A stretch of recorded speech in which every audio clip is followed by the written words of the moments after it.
Hi అండి, నేను మీ Deepthi. Welcome back to mom's kitchen. ఈరోజు నేను చూపించబోయే రెసిపీ ఏంటంటే గోధుమ పిండితో ఈజీగా బిస్కెట్స్ ఎలా వేసుకోవాలో చూపిస్తాను. ఈ బిస్కెట్స్ అయితే క్రంచీగా చాలా టేస్టీగా ఉంటాయండి. చేయడం కూడా చాలా అంటే చాలా సింపుల్. ఇవి మినిమం 2 నుండి 3 నెలల పాటు అయితే నిల్వ ఉంటుందండి. నేను చెప్పే చిన్న టిప్స్ ఫాలో అయ్యి మీరు కూడా ఫాస్ట్గా ట్రై చేసేయండి. ఇంకా నాలా హాస్టల్స్లో ఉండే వాళ్ళకైతే కనుక ఈ బిస్కెట్స్ మంచి టైంపాస్ అయిపోతాయండి. ఎప్పుడు కావాల్సి వచ్చినా కొంచెం తినేయచ్చు.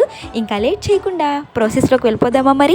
దీనికోసం ముందుగా ఒక బౌల్ అయితే తీసుకోవాలండి. దాంట్లో 2 కప్స్ వరకు షుగర్ వేసుకోవాలి. 2 కప్స్ షుగర్ అలాగే 2 కప్స్ వరకు వాటర్ వేసుకోవాలి.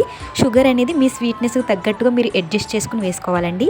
షుగర్ వేసిన తర్వాత అలాగే వాటర్ కూడా మిక్స్ చేసిన తర్వాత షుగర్ బాగా మెల్ట్ అయ్యేలాగా మిక్స్ చేసుకోవాలండి. మీకు నచ్చితే గనక ఫ్లేవర్ కోసం 1 టేబుల్ స్పూన్ వరకు ఇలాచీ పౌడర్ వేసుకోండి. నేనైతే వేసుకోలేదండి, నార్మల్గానే చేస్తున్నాను. నేనైతే ఆశీర్వాద్ గోధుమ పిండి తీసుకుంటున్నానండి. ఇదైతే చాలా పర్ఫెక్ట్గా వస్తుంది ఈ బిస్కెట్స్కి. నేనైతే 1/2 kg వరకు పిండి తీసుకున్నానండి. ఈ బిస్కెట్స్ మనం మైదా పిండితో కూడా చేయొచ్చండి. కాకపోతే గోధుమ పిండితో చేస్తే హెల్త్కి చాలా మంచిదని గోధుమ పిండితో చేస్తున్నాను. దీంట్లో ఒక 1/2 టేబుల్ స్పూన్ వరకు సాల్ట్ వేసుకోవాలి. సాల్ట్ వేసిన తర్వాత ఒక 4 to 5 టేబుల్ స్పూన్స్ వరకు నెయ్యి అయితే వేసుకోవాలండి. ఈ బిస్కెట్స్కి నెయ్యి వేయడం వల్ల ఫ్లేవర్ అనేది చాలా అంటే చాలా బాగుంటుంది. బిస్కెట్స్ కూడా చాలా గుల్లగా వస్తాయండి. మీరు నెయ్యి ప్లేస్లో బటర్ అయినా యూస్ చేసుకోవచ్చు, ఆయిల్ అయినా యూస్ చేసుకోవచ్చు, అలాగే డాల్డా అయినా కూడా యూస్ చేసుకోవచ్చు అండి. ఇది మీ ఆప్షనల్ అండి.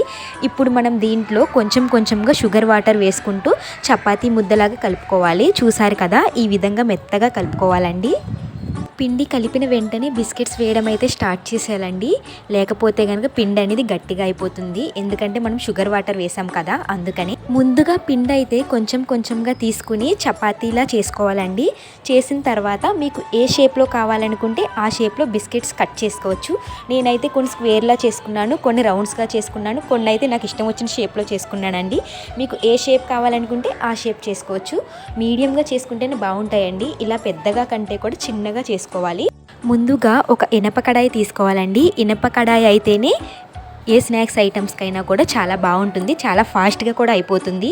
ఇనప కడాయి తీసుకున్న తర్వాత దీంట్లో ఒక 1/2 kg వరకు సన్ఫ్లవర్ ఆయిల్ వేసుకోవాలండి. ఆయిల్ అనేది కొద్దిగా హీట్ అయిన తర్వాత బిస్కెట్స్ కొంచెంగా వేసుకుని ఫ్రై చేసుకోవాలి. అవి లైట్ గోల్డెన్ కలర్ వచ్చిన తర్వాత తీసేయడమేనండి. మంటని లో ఫ్లేమ్లో పెట్టుకుని చేసుకోండి, చాలా ఫాస్ట్గా అయిపోతుంది. గుర్తుపెట్టుకోండి, ఆయిల్ అనేది బాగా హీట్ అయిన తర్వాతే మనం బిస్కెట్స్ వేయడం స్టార్ట్ చేయాలి. అంతేనండి, గోధుమ పిండి బిస్కెట్స్ అయితే రెడీ అయిపోయాయి. ఇంకా ఫాస్ట్గా మీరు కూడా ట్రై చేసేయండి. ఈ బిస్కెట్స్కి అయితే ఒక చిన్న స్టోరీ ఉందండి, చెప్పమంటారా, వింటారా? నా చిన్నప్పుడు మా ఆంటీ ఈ బిస్కెట్స్ చేసి పెట్టేవారు. నేను ఎక్కువగా స్వీట్ తిననండి, ఇది చాలా తక్కువ స్వీట్లో చేసేవారు. అప్పటి నుండి ఈ గోధుమ పిండి బిస్కెట్స్ అనేవి నా ఫేవరెట్ స్నాక్ ఐటమ్ లిస్ట్లో అయితే చేరిపోయాయండి. అంతేనండి, స్టోరీ ఎలా ఉంది, నచ్చిందా? ఇదేం పెద్ద స్టోరీ కాదులేండి, ఏదో చిన్న మెమొరీ అంతే.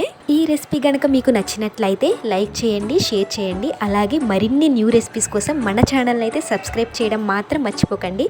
సరేనండి, మరి మళ్ళీ కలుసుకుందాం. అంతవరకు బాయ్.